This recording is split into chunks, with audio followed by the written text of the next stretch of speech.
Rev up your engines.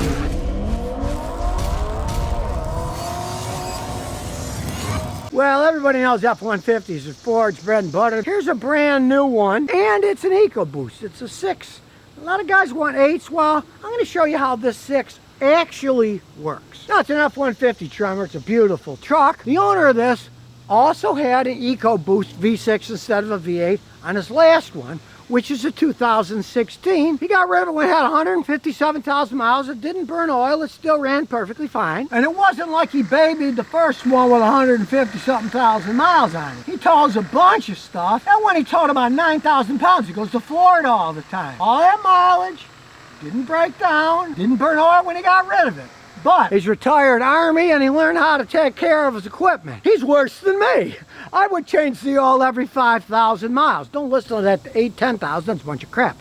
But he changes his every 3,500 miles. So the engines didn't wear out. Because you have to realize when we look under the hood, there's an EcoBoost V6, has twin turbos, and it has that big 10-speed automatic transmission, which you can go automatic or you can shift it manually. And with the 10-speed automatic, believe it or not, this gigantic truck, he gets 20.5 miles a gallon driving down the highway. Yet, when he wants to tow something, can easily tow 8,000-9,000 pounds going to Florida and back. It's got the gearing to get good gas mileage, but also the gearing to have power.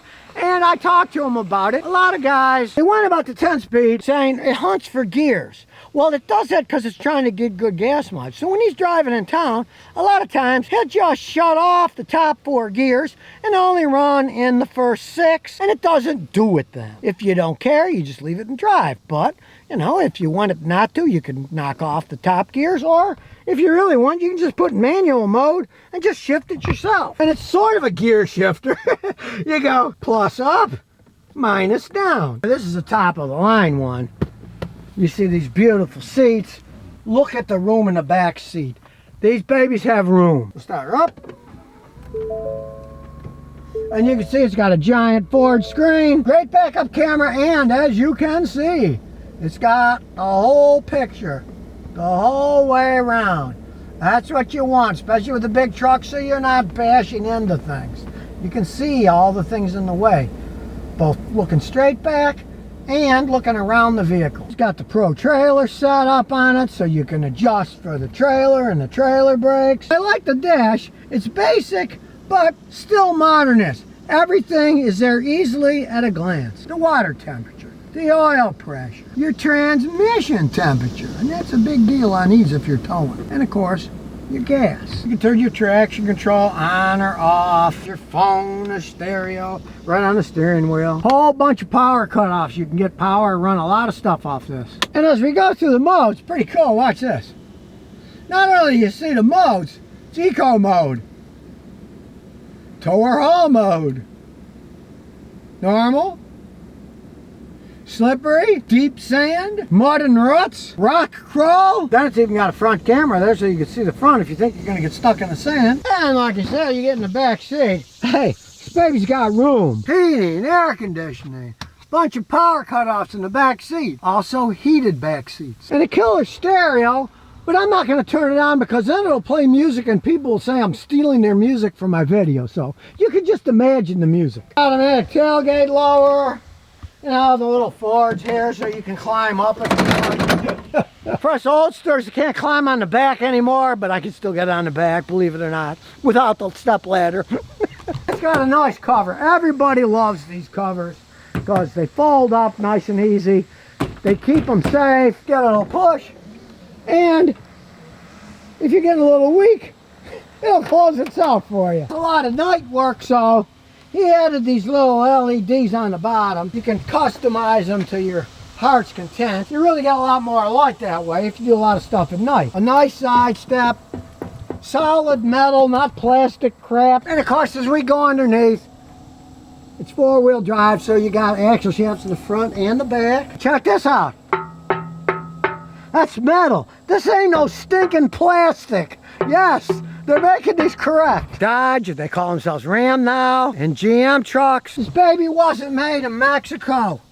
was made in the United States. He explicitly asked for that, wanted to see all the paperwork where it was made. Smart move. I don't care what anybody says, the quality control in Mexico is not all that great. Now we'll go back under the hood.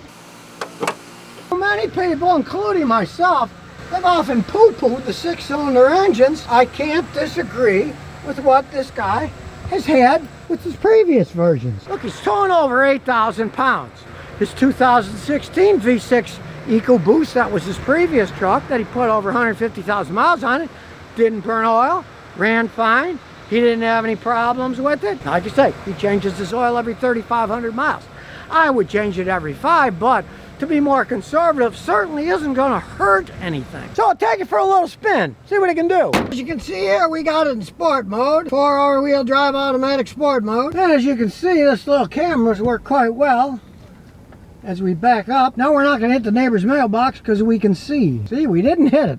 We're close, but we didn't hit it. Being an F-150, you're high up in here. You feel secure in this thing, especially one that's 4-wheel drive and all-wheel drive. King of the road. It's an exceptionally smooth pickup truck, I'll say that. And for a pickup truck, it actually handles quite well. It isn't like an old one where you're driving it like a boat. It drives more like a car. And the brakes, of course, are massive, so you can stop with no problems at all anywhere. Going out to the country where it belongs.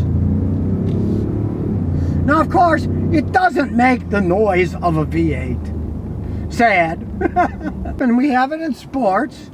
We'll wait till everybody's out of the way, and then we'll step on the gas.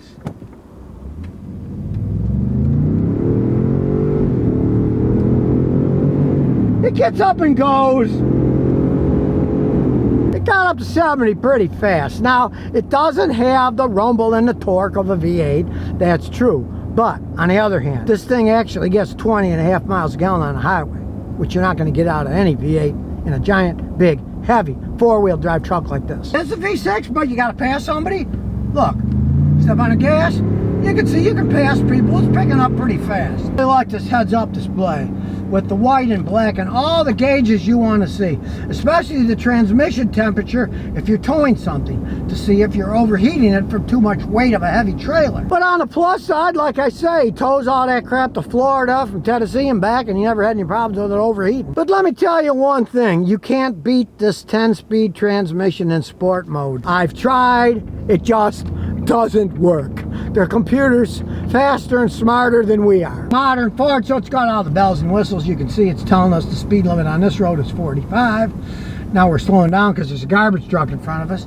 But there it is. You have to wonder what the speed limit is. See, he's got a custom-made antenna here because this man used to be an artillery expert, 101st Airborne. So I guess I have to say, if this V6 EcoBoost engine and this F-150 is good enough for a guy who ran artillery his whole life, I guess it's good enough for me.